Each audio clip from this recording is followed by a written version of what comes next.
नमस्कार मंडळी. लोकसभेच्या निवडणुकीला 2 वर्ष पूर्ण झाली. 4 जून रोजी हा निकाल लागला होता.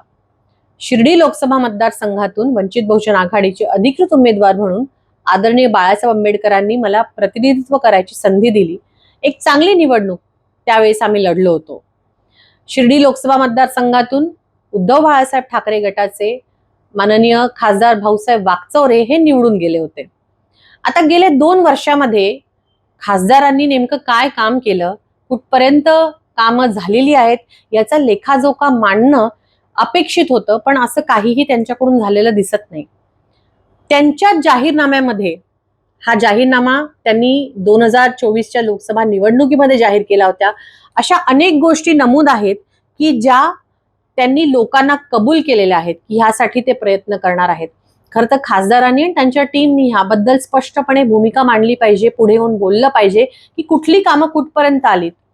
सगळीच कामं काही 5 वर्षात होणार नाही हे आम्हालाही समजतं, जादूची काडी कोणाकडेच नाही, पण किमान लोकांपुढे येऊन आपली भूमिका मांडणं की कामं कुठपर्यंत आली हे त्यांचं काम आहे, पण ते होताना दिसत नाही.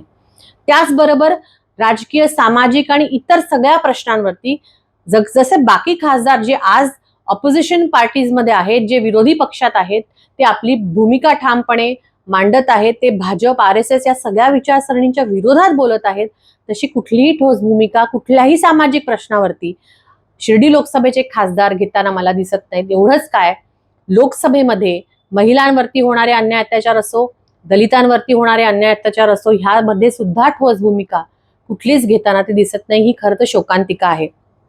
2 वर्ष झालेली आहेत, 3 वर्ष अजून कार्यकाळ त्यांना अजून बाकी आहे आणि काम करण्यासाठी खूप वाव आहे.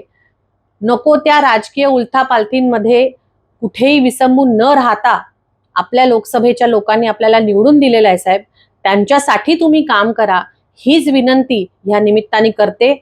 ऑपरेशन टायगर आलं की तुमचं नाव सातत्याने पुढे येतं, पण शिर्डी लोकसभेचा एकही प्रश्न ज्वलंतपणे मांडला आहे किंवा त्याच्यासाठी भांडला आहे याची बातमी कधी होत नाही. ही शोकांतिका आहे. धन्यवाद. जय भीम, जय शिवराय, जय संविधान.